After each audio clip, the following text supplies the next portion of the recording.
자, 오늘 우리에게 주신 하나님의 말씀은 요한계시록 21장 1절에서 8절, 그리고 에스겔 36장 33절에서부터 36절 말씀입니다. 설교 제목은 회복의 신앙, 카이노스의 새로움을 향하여입니다. 또 내가 새 하늘과 새 땅을 보니 처음 하늘과 처음 땅이 없어졌고 바다도 다시 있지 않더라.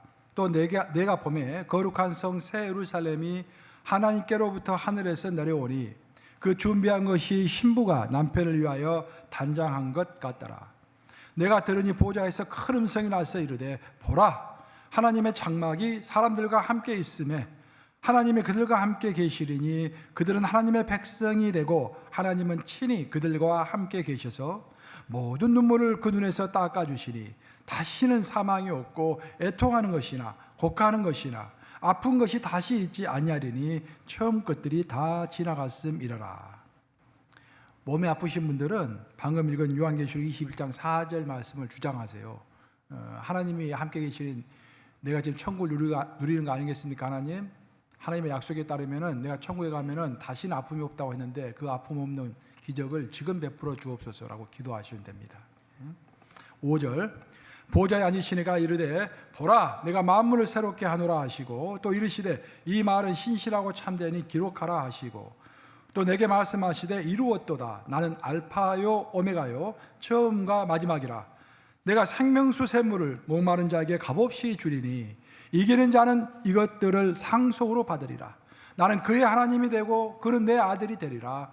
그러나 두려워하는 자들과 믿지 않은 자들과 흉악한 자들과 살인하는 자들과 음행하는 자들과 점수가들과 우상 숭배자들과 거짓말하는 모든 자들은 불과 여왕으로 타는 못에 던져지리니 이것이 둘째 사망이라.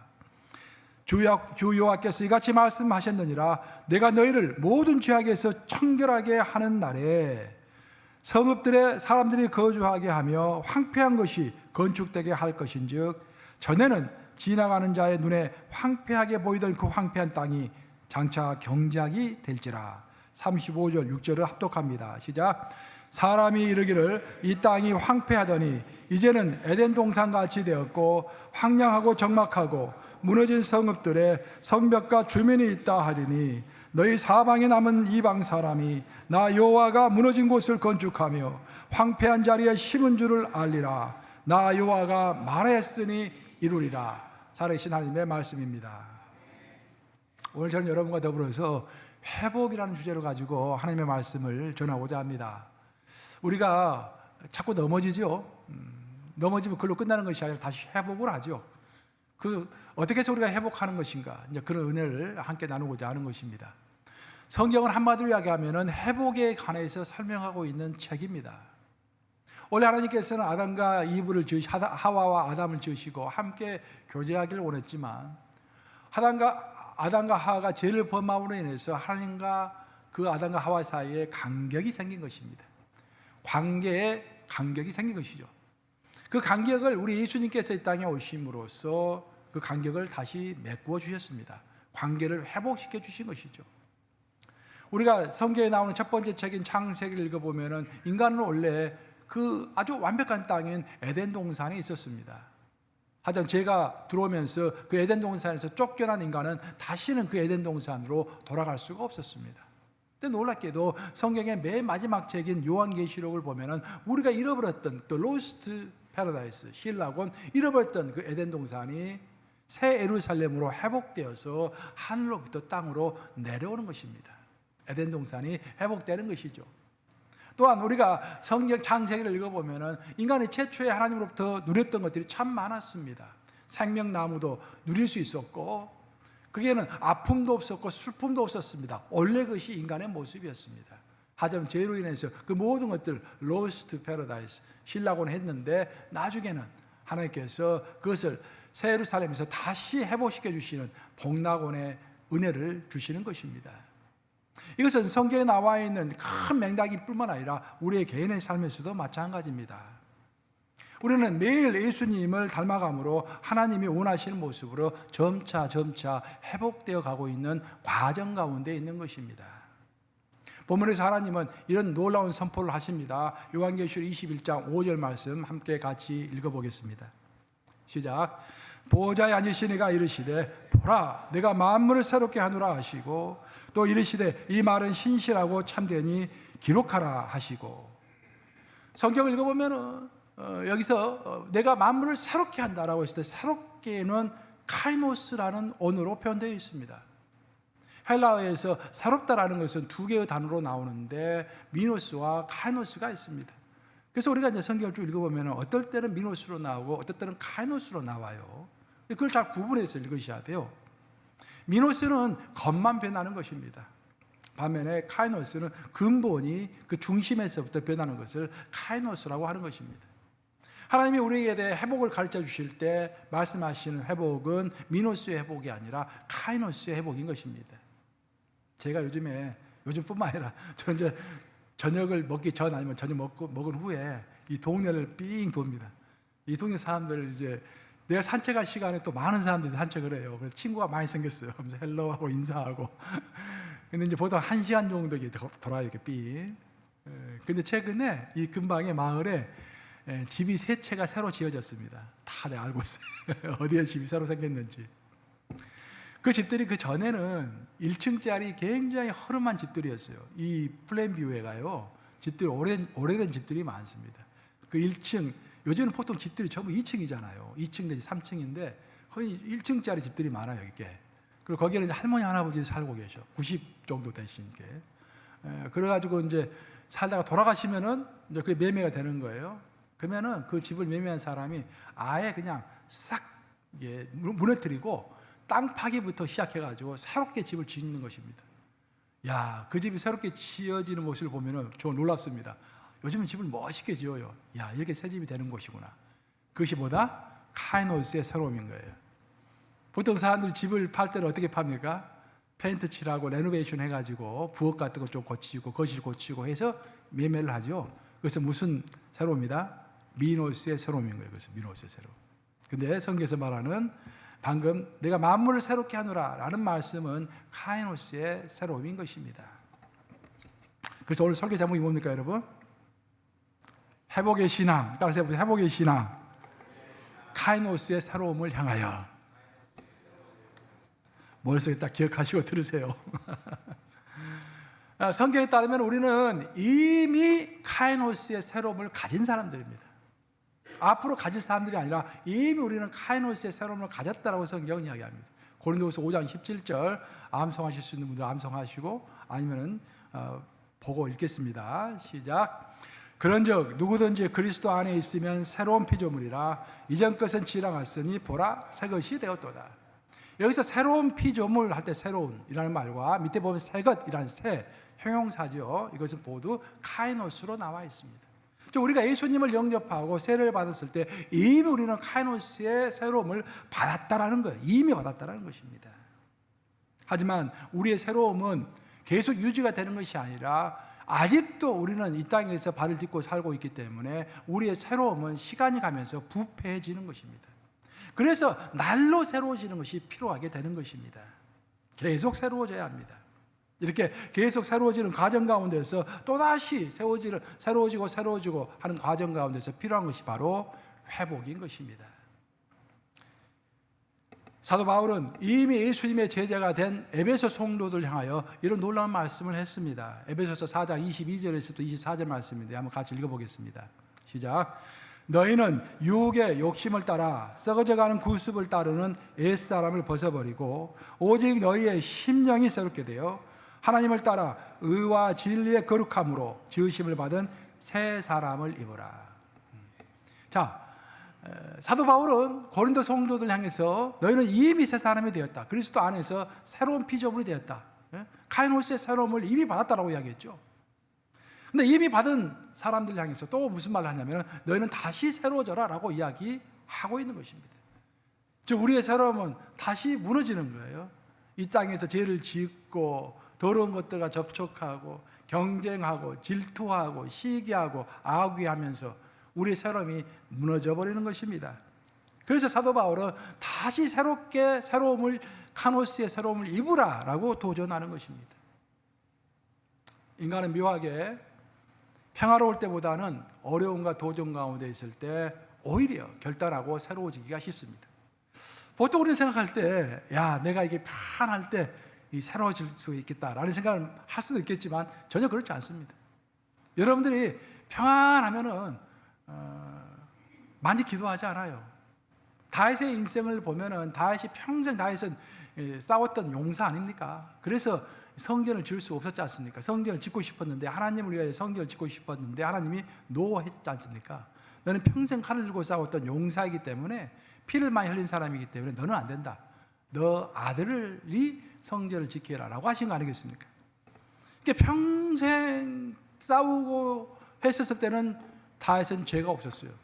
그렇지만 이제 살만했을 때, 군대들이 전쟁을 해도 군대만 내보내고 자신은 후방에 남아있을 수 있게 되었을 때, 그때 군사들은 전부 전쟁터에 나갔는데 자신은 비단 옷을 입고 평화롭게 궁궐의 지붕 위를 걸어다녔지 않습니까? 그때 봤던 사람이 누구다? 밧세바를 본 거예요. 그리고 큰 죄를 범한 것입니다. 하지만 놀랍게도 여러분, 시편을 보시면 다윗이 쓴 시편이 전체 시편의 3분의 1 이상이 다윗이 쓴 거잖아요. 시편은 그 시편에서 주옥 같은 다윗의 신앙 고백이 나오잖아요. 그 신앙 고백은요, 전부 다 다윗이 죽기를 각오하고 도망치던 때 나온 시편들입니다. 전부.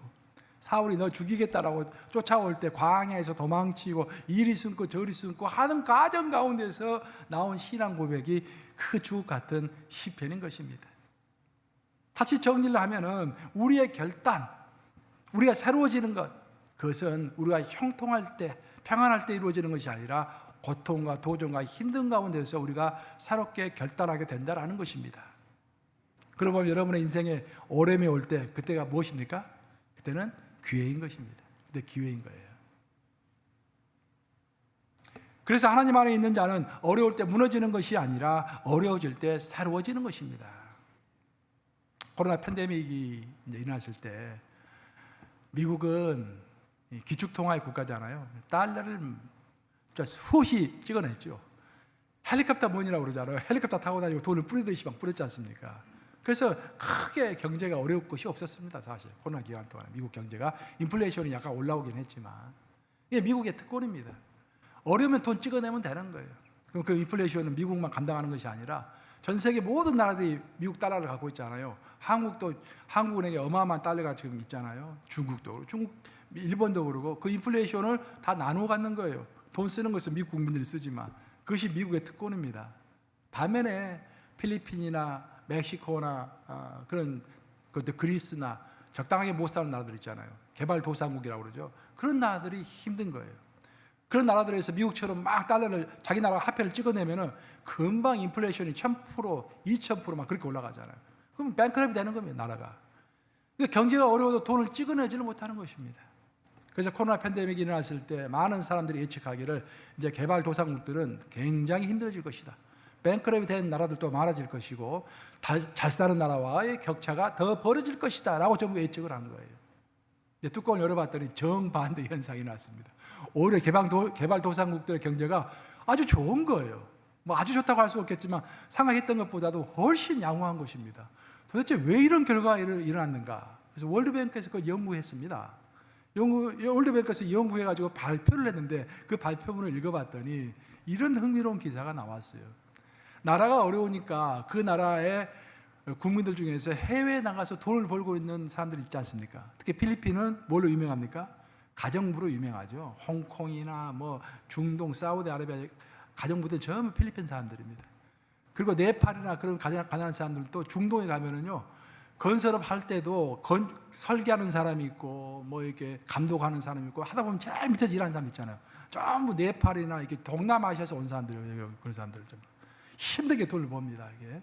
그리고 멕시코에서도 전부 불법 이민 미국으로 하잖아요. 불법 이민 해가지고 전부 이게 웨이터하고 웨이트리스하고 막 힘들게 돈을 벌잖아요. 그래가지고 그 돈을 송금을 하는 것입니다. 근데 이 사람들이 팬데믹 때는 미국도 힘들었잖아요. 자기들도 힘들 거 아니에요. 근데 놀랍게도 팬데믹으로 힘들어지니까 자기는 더 먹을 것 안 먹고 최대한으로 자기 고국으로 돈을 다 보낸 거예요. 가족들한테. 그래가지고 그 필리핀이나 멕시코나 그리스 같은 나라들이 해외 송금을 받아가지고 나라 경제가 유지가 된 것입니다. 저는 그 글을 읽고서 가슴이 뭉클했어요. 이처럼 인간은 어려움에 처할 때 자기 위주로 행동할 것 같은데 꼭 그렇지만 않습니다. 특히 하나님의 감동으로 살아가는 사람은 어려울 때 오히려 더 많이 베풀게 되는 것입니다. 어려울 때 우리의 마음이 새로워지고, 그래서 우리의 마음이 새로워짐으로 내가 희생함으로 나라를 회복시키고 교회를 회복시키고 가족을 회복시키는 것입니다. 바로 그래서 우리의 삶에 어려움이 찾아왔을 때 그때가 내가 이번이야말로 마음을 새롭게 하고 타인을 위하여 살고 나라를 위하여 헌신하고 교회를 위하여 헌신하고 가정을 위하여 헌신하고 내 직장을 위하여 헌신할 때가 되었구나 라고 기회가 온 줄로 믿으시기 바랍니다. 우리가 회복에 대해서 좀 더 생각해 볼 때 회복이라는 것은 성경에서 말하기를 우리의 감정과 맹세로 되지 않는다고 이야기합니다. 많은 사람들은 내가 회복해야지, 내가 뭘 하겠습니다 하고 맹세합니다. 감정이 끓어오를 때 순간적으로 맹세를 해요.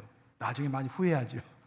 결코 근데 우리는 내 입에 새치의 입으로 맹세한 것과 내 감정으로 새로워지지 않습니다. 성경 아주 명확하게 반복적으로 이야기하고 있는데, 우리가 새로워지기 위해서는 성경에서는 첫째, 예수님이라는 존재로 인해서 우리가 새로워지는 것입니다. 둘째, 예수님이 하신 말씀이라는 진리로 인해서 우리가 새로워지는 것입니다.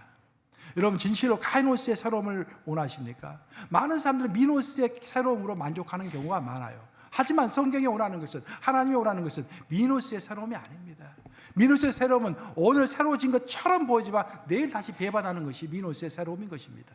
진실로 내가 하나님 앞에서 하나님을 사랑하고 경외하고 경건한 마음으로 변화되기를 원한다면 우리에게 카이노스의 변함이 있어야 하는 거예요. 그 카이노스의 변함은 어디에서 오는 것인가? 하나님을 만나는, 하나님의 존재, 예수님의 존재를 만나면서 오는 것입니다. 그리고 예수님이 하신 말씀의 진리에서부터 나의 카이노스의 변화가 시작이 되는 것입니다. 결국 말씀과 기도인 거예요. 성경은 많은 것들을 말하고 있지만 여러 가지 각도를 달리해서 말할 뿐이지 다 요약하면은요, 신앙 행위, 그러니까 우리가 믿음이 있고 신앙의 행위가 있지 않습니까? 신앙의 행위는 결국 말씀과 기도입니다. 성경에 등장하는 인물 중에서 회복을 상징하는 가장 대표적인 인물이 삭개오입니다. 삭개오는 예수님을 만나서 그야말로 자기 자존심이 회복이 되고 자기의 존귀감이 회복이 되고 영적 자신감을 회복했던 대표적인 인물인 것입니다. 성경을 읽어보면 삭개오는 세리요, 그리고 부자라고 설명이 되어 있습니다. 그 당시 예수님 당시의 세리라는 직업은요, 별로 좋지 않은 직업이었어요. 로마 정부와 세리들은 계약을 맺습니다. 로마 정부는 세리에게 이렇게 얘기합니다. 당신은 어느 마을에 가서 10만 불을 거두오시오. 됐어요. 그것만 우리는 만족하여. 그리고 그 이상 걷는 것은 당신이 가지시오. 그런 식으로 계약이 이루어졌던 것입니다. 그래서 세리 입장에서는 많이 거두면 거둘수록 다 나머지 것은 10만 불만 주고 나머지 것은 자기 것이 되는 거예요. 그래서 최대한 세금을 많이 걷습니다. 누구를 향하여? 동족들을, 자기의 동족을 향해서 동족의 고혈을 짜내가지고 최대한 많이 걷는 거예요. 그래서 다 싫어했죠. 매국노라고 다 싫어했습니다. 아주 싫어했어요. 아마 이스라엘 백성들이 제일 싫어했던 사람들이 세리들이었습니다. 삭개오는 그 세리라는 직업을 통해서 많은 부를 축적했습니다. 놀라운 것은 성경은 단순한 세리가 아니라 세리장이었다고 삭개오를 소개합니다. 그 세리들 중에서도 가장 악독한 세리장이었던 거예요. 또한 성경은 특이하게도 삭개오는 키가 매우 작았다라고 이야기하고 있습니다. 어떤 학자들은 너무 작았다, 아마 꼽치였을 것이다, 그렇게 추측을 해요. 그것은 성경에 나와 있지 않으니까 추측할 뿐입니다. 키가 굉장히 작았어요. 그래서 예수님이 지나갈 때 사람들, 예수님을 보고 싶었는데 사람들 틈바구니에 떼어가지고 그 키가 조그마니까 예수님 볼 수가 없었던 거예요. 그래서 뽕나무까지 올라가가지고 예수님을 본 사람이 바로 삭개오였던 것입니다. 오늘날 많은 세상 사람들은 외모를 중요하게 여기잖아요. 예수님 시대는 더 그랬습니다. 성경을 읽어보면은 구약의 인물 중에서 가장 인기가 좋았던 인물 중에 하나가 사울왕, 그리고 압살롬, 두 사람은 굉장히 인기가 좋았습니다. 보면 두 사람 다 반역자들이잖아요. 근데 왜 그렇게 사람들이 인기가 좋았을까요? 사울과 압살롬은 키가 훤칠하고 용모가 수려했습니다. 사람들이 다 반한 거예요. 그래서 하나님의 축복이라고 생각한 거예요. 예. 오늘날은 그렇지 않은데. 할렐루야. 그래, 그 당시에는 용모가 준수하고 키가 크고 그런 사람들을 좋아했기 때문에 삭개오는 항상 열애를 당했습니다. 놀랍게도 심체에 어떤 결함이 있으면 성전으로 들어갈 수가 없었어요. 심지어. 그래서 공식 행사 같은 것이 있으면 항상 열애입니다. 열애. 북한이 그런다고 그러죠. 북한에서 공식 행사가 있으면 평양에는 뭐 키가 몇 센치 이상 이하면 들어올 수 없다고 막 그렇게 얘기하더라고요. 보니까. 그래서 삭개오는 사회에 대한 반감이 많았습니다. 쓴뿌리가 많았던 것이죠. 한이 맺혀 있는 삭개오. 내가 어떻게 하면 이 모든 것들을 극복하고 떳떳하게 내가 나봐라 하는 식으로 성공할 수 있을까? 어떻게 하면 내가 권리를 얻고 권력을 얻고 어떻게 하면 내가 돈을 얻을 수 있을까라고 연구해서 선택한 직업이 뭐다? 세리라는 직업을 선택했던 것입니다. 이처럼 그의 내면, 삭개오의 내면은 두 가지의 큰 것이 있었어요. 하나는 지독한 열등감입니다. 또 하나는 반드시 성공해야겠다는 집착입니다. 그 두 개가 아주 강하게 자리 잡고 있었던 사람이 삭개오였다라는 것입니다. 삭개오는 겉으로 보면 자신감이 있는 것처럼 보였어요. 그렇기 때문에 세리장까지 했겠죠. 세리장을 했다는 것은 리더십이 있다는 말입니다. 리더십은 자신감이 없는 사람은 결코 리더가 될 수 없습니다. 그는 자신감이 있어 보였을 것입니다. 하지만 실은 그의 내면에는 자신감이 없었죠. 그래서 예수를 만나고자 했던 것입니다. 왜 자신감이 없었겠습니까? 자기는 많은 권력을 얻고 많은 재산을 얻었지만 그 권력에 대해서는 사람들이 인정해주지 않는 권력이었습니다. 그 누구도 그 사람이 권력자라 해가지고 존중하고 세워주고 하는 법이 없었습니다. 다 손가락질했지. 또 그는 재산을 많이 모았지만 그 재산도 온전하게 정직하게 번 재산이 아니라 남의 등을 쳐가지고 얻은 재산이었기 때문에 실은 삭개오는 자신감이 있어 보였을 뿐이지 실제로는 깊은 곳에서 자신감이 없었던 것입니다. 그는 공허했고 어려운 가운데 있었고, 그래서 예수라는 소문을 들었을 때 예수를 만나면은 내가 혹시 뭔가 해답을 얻을 수 있겠다라고 생각했을 것 같아요. 그렇기 때문에 예수가 그 마을을 지나갔을 때 삭개오는 모든 것을 뒤로하고 예수를 만나고자 했습니다. 예수를 볼 수 없었을 때 그는 반드시 예수를 봐야겠다라고 생각해서 뽕나무 위에까지 올라가서 예수를 본 거예요. 근데 놀라운 일이 벌어집니다. 예수님이 삭개오 앞을 딱 지나가다가 뽕나무 위에 있는 삭개오를 본 거예요. 그래서 뭐랍니까? 삭개오야, 빨리 내려오라. 내가 오늘 저녁에 너희 집에 유하여야 하겠다. 여기서 한국어 번역을 보면 안타깝게도 중요한 거 하나를 번역을 안 해놨어요. 뭐냐면은 내가 반드시 너희 집에 유하여야겠다. 반드시라는 말을 빼버렸습니다. 그게 아주 실수예요, 그거. 영어 성경은 잘 되어 있어요. 영어 성경을 읽어보시면은 I must stay in your home tonight 이랬죠. must라는 말이 붙어 있어요. must. 우리 예수님이 하신 말씀을 쭉 보면은요, must라는 말을 거의 사용하지 않으세요. 우리 예수님은 쉘이라는 단어를 가끔 사용하시는데 아주 특이한 경우입니다. 그 삭개오를 향해서 내가 반드시 오늘은 너희 집에 가야겠다. 반드시라는 말을 쓰고 있는 것입니다. 이게 신비로운 거예요. 삭개오처럼 세상으로부터 버림받은 사람, 양심에 꺼리낌이 없는 사람, 양심에 화염을 맞은 사람이잖아요. 삭개오는. 그런 사람한테 왜 예수님이 반드시 내가 오늘 너희 집에 가야겠다라고 말씀하시는 것일까요?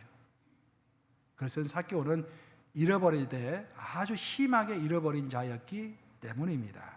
그는 깊은 회복이 필요한 사람이었기 때문입니다. 삭개오는 사람이 회복시켜 줄 수 있는 수준을 넘어선 사람이었어요. 그 안에 있는 집착과 증오와 세상을 향한 증오와 경쟁의식, 그런 것은 하나님이 아니면 풀어줄 수 없는 아주 병적인 깊은 절망적인 관계에 있었던 그런 상황 가운데 있었던 사람이었기 때문에 예수님은 반드시 내가 오늘은 너희 집에 유하야겠다. 그래서 내가 너를 회복시켜야겠다라고 말씀하시는 것입니다. 예수님께서 삭개오 집에 머물겠다고 했을 때 삭개오는 어땠습니까? 너무 기뻐가지고 즉시라고 말이 나와요. 즉시. 이건 번역을 잘했어. 즉시 뽕나무에서 내려와서 뭐 중요한 말이 나오죠. 즐거운 마음으로 예수님을 자기 집으로 초대했다고 합니다. 죄송합니다. 왜 목이 자꾸 말리지? 그래서 집으로 초대해서 예수님에게 잔치를 베풉니다.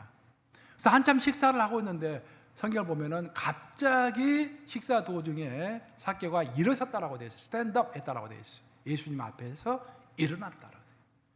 약간 돌발적인 행동이죠. 식사하며 대화하고 있는데 갑자기 일어난 거예요.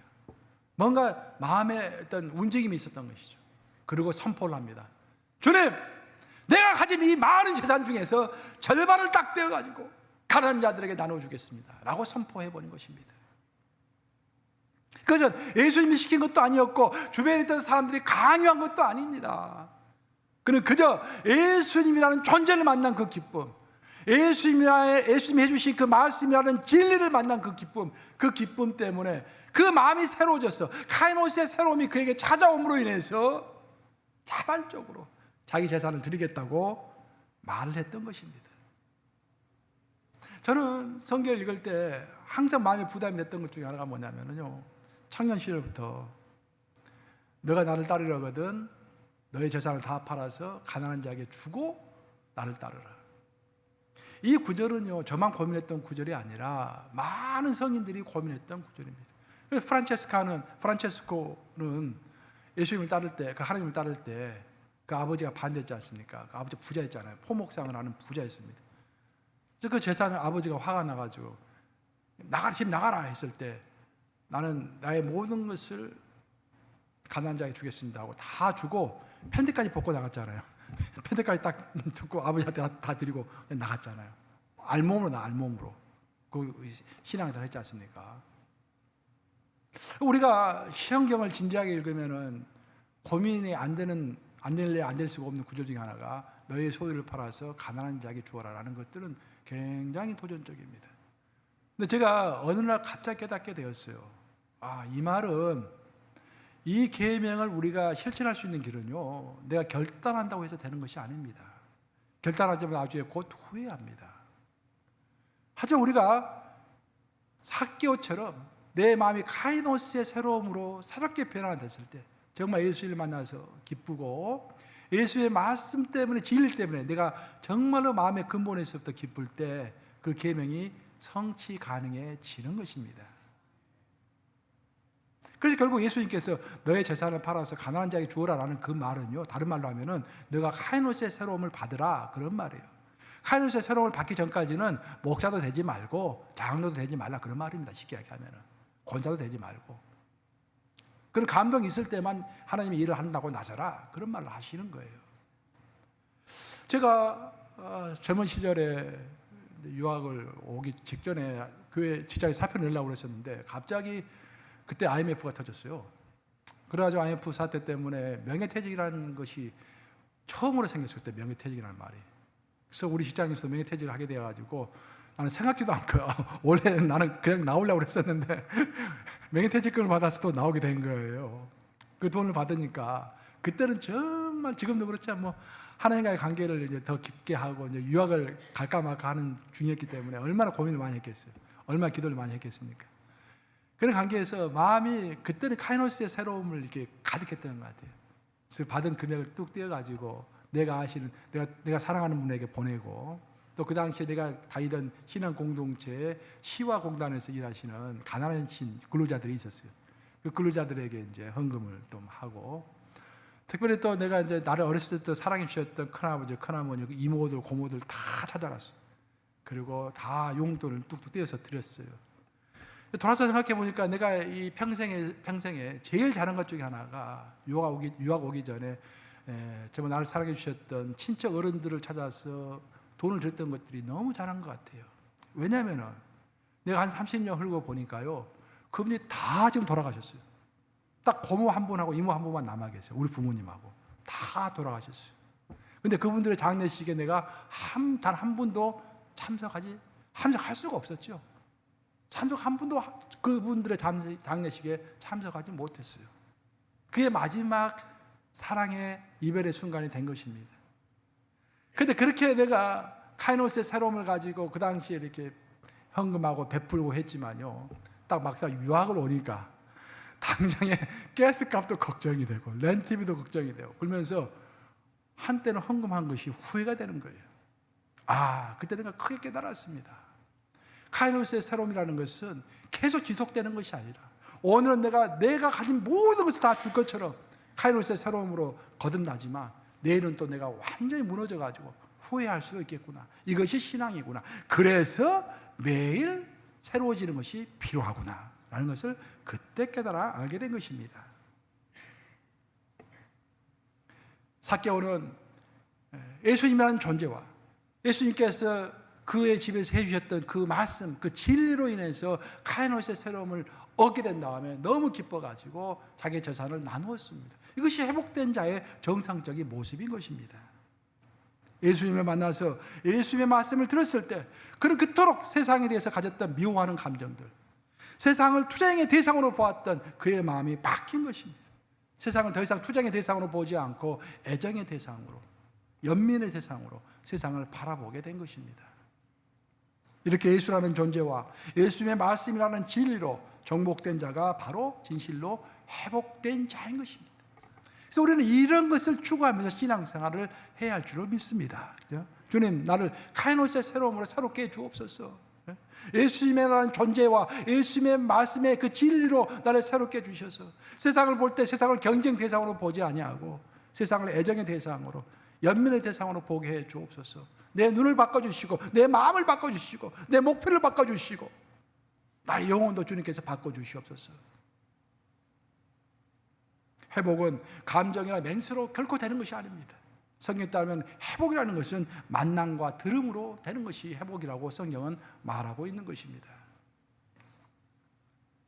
또 한 가지 회복을 생각할 때 우리가 꼭 기억해야 할 것, 그것은 회복은 단계별로 이루어지는데 회복의 첫 단추가 끼어져야만이 두 번째, 세 번째를 낄 수 있을 거 아니겠습니까? 회복의 첫 단추는 하나님과의 관계 회복이라는 것입니다.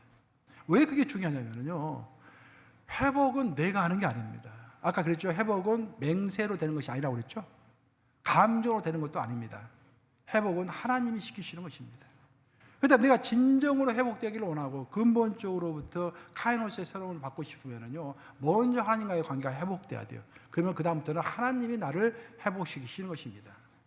오늘 본문인 에스겔서 읽어보세요. 에스겔서 36장 35절과 36절 한번 같이 읽어보겠습니다. 시작. 사람이 이르기를 이 땅이 황폐하더니 이제는 에덴 동산같이 되었고 황량하고 적막하고 무너진 성읍들에 성벽과 주민이 있다 하리니 너희 사방에 남은 이방 사람이 나 여호와가 무너진 곳을 건축하며 황폐한 자리에 심은 줄을 알리라. 나 여호와가 말하였으니 이루리라. 이 말씀도 회복에 관한 대표적인 성경 구절입니다. 여기서 회복시키시는 이는 누구십니까? 하나님이 무너진 곳을 건축, 사람이 건축하지 않았어요. 예루살렘에 있는 사람들이 그것을 건축하지 않았습니다. 하나님이 무너진 것을 건축하고 하나님이 황폐한 자리에다가 심어 주셨다라고 선포하시는 것입니다. 그러면서 하시는 말씀이 나 여호와는 한 번 말한 것은 반드시 이룬다라고 약속하시는 것입니다. 그래서 우리의 회복은, 근본적인 회복은 하나님으로부터 오는 것입니다. 그래서 내가 회복되고 싶고 새롭게 되고 싶으면 내가 새로워져야겠다, 내가 열심히 해야겠다, 그것이 중요한 것이 아니라 하나님과의 관계가 회복이 되면 그 하나님이 나를 새롭게 해 주실 줄로 믿습니다.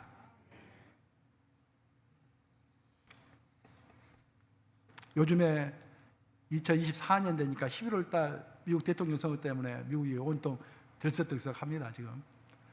근데 2020년 선거 때 아주 중요한 한 가지 일이 있었어요. 2020년 대통령 선거 때 바이든하고 이제 트럼프가 나섰죠. 그때 우리 복음주의 계열, 미국에 있는 복음주의 계열의 이제 교회들이 연합을 해가지고 특정 후보를 밀자라고 이제 운동을 했었습니다. 그래서 운동을 쭉 해나가고 있었는데 갑자기 선거 10일 전에 미국 복음주의자들의 최고 지도자 중에 하나가 존 파이퍼 목사님이십니다. 은퇴하셨는데 저도 좋아하시는 목사님이세요. 존 파이퍼 목사님이신데 존 파이퍼 목사님이 아주 입장문을 발표하신 거예요. 그 입장문에 따르면은 자기는 우리가 복음주의자들이 지금 지지하려고 하는 후보자를 지지 안 하는 것이 좋겠다라고 이렇게 쓴 거예요. 그리고 둘 다 나는 별로 좋아하지 않는다라고 쓴 거예요. 입장문을 발표한 거예요. 그러니까 복음주의 진영에서 얼마나 당황스럽겠어요. 이 사람 말을 무시할 수도 없는데 또 이렇게 복음주의가 연합으로 하는 일을 이렇게 반대하는 입장을 표명하셨으니까 당황스러운 것이죠. 그래서 복음주의 진영에서는 존 파이퍼 목사님의 입장문에 관한 반박문을 또 이렇게 발표를 했습니다. 그 반박문을 쓰신 분이 웨인 그루뎀이라는 아리조나에 계시는데 신학자예요. 그 목사님이십니다. 웨인 그루덤 시스테매틱 테올로지 잘 알려져 있죠. 그루덤 목사님이 반박을 쓴 거예요. 조목조목 그 목사님의 존 파이퍼 목사님의 입장을 조목조목 반박을 한 것입니다. 제가 그거를 쭉 읽다가 제일 마지막에 추신이라고 나와요. 그 부분을 읽고 제가 너무 큰 감동을 받았습니다. 거기 보면 그렇게 나와요. 원래 그루덴 목사님하고 파이퍼 목사님은 40년 직입니다. 40년 동안 친구인 거예요. 그리스도 안에서 아주 각별한 친구인 거예요. 그래서 그루뎀이 파이퍼의 말을 반박하면서 마음이 좋지 않았습니다. 그래서 조목조목 반박한 다음에 그것을 미리 파이퍼 목사에게 보냈어요. 친구야, 너 이렇게 반박했다. 이것을 발표해도 되겠느냐라고 물어본 거예요. 파이퍼 목사가 이제 답장을 했습니다. 나는 너의 글을 얼마든지 또 반박할 수 있지만 그러기는 싫다. 하지만 그대로 그냥 발표해라. 내가 허락하겠다. 왜 내가 허락하는지 아느냐? 라고 써놨는데 그게 저를 감동시킨 거예요. 파이퍼 목사님이 뭐라고 그랬냐면은 역사를 주관하시는 것은 하나님이시다. 하나님의 통치, 하나님의 주권을 믿기 때문에 나는 너에게 허락하는 것이다. 다시 말하면 미국의 대통령이 누가 되는가 하는 것은 인간의 선택에게 앞서서 하나님의 선택인 것이다. 인간이 선택하기 전에 하나님이 하나님의 섭리와 하나님의 주권으로 선택하기 때문에 나는 미련이 없다.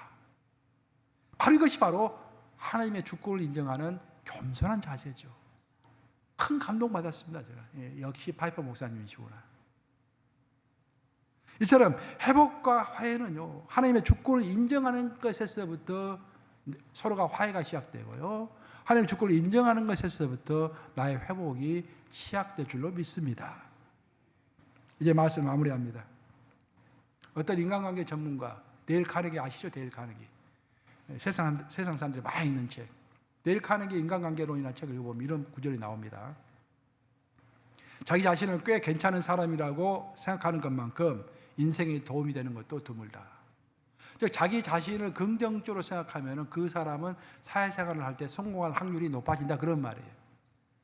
많은 사람들은 아침에 거울을 봅니다. 저도 이제 아침에 이렇게 이빨 닦을 때 거울을 딱 보면서 닦아요. 근데 자기 모습이 딱 보고 괜찮네? 그러면 기분이 좋은 거죠. 자신감을 얻는 거예요. 근데 어쩐지 자기 모습이 마음에 들지 않는 거야. 그 자신감이 사라지는 것입니다. 특별히 모든 사람은 마음속에 자기 자신의 거울을 다 가지고 있습니다. 마음속에 자기 자신의 거울을 가지고 있다는 것은 자기 스스로의 판단 기준을 다 가지고 있는 거예요. 자기 스스로 어느 정도 기준이 있는데 이 기준을 내 자신이 넘지 못하고 있으면 내 자신이 마음에 들지 않는 것입니다. 자신감이 상실되는 것입니다. 우리 신앙생활도 똑같습니다, 여러분. 우리 스스로 나는 죄인이다 라고 나를 자신감 있게 바라보지 못하면요, 또 나는 정말 보잘것없는 사람이다, 삭개오처럼 그렇게 나 자신을 바라보기 시작하면요, 그 사람은 결코 신앙에서 열정적으로 행동할 수가 없습니다. 내 자신에 대해서 어느 정도 긍정감이 있어야만이 열정을 할 수가 있는 것입니다. 여기서 우리가 꼭 기억해야 할 것은 뭐냐면은 내 자신이 어쩌든 간에 이 기독교 신앙이라는 것은, 기독교의 신앙이라는 것은 내 자신을 뛰어넘는 그 무엇이다라는 것입니다. 물론 나는 죄인이죠. 하지만 그 죄값을 없애주기 위하여 그리스도께서 나를 사랑하사 십자가에 못 박혀 나를 위하여 돌아가셨다라고 하는 복음을 가진 사람들입니다. 그래서 죄를 뛰어넘을 수 있는 것이죠. 물론 나는 보잘것없는 사람이죠. 능력도 별로 없고 그런 사람이죠. 하지만 내 안에는 누가 계십니까? 하나님의 영인 성령님이 계신 것입니다.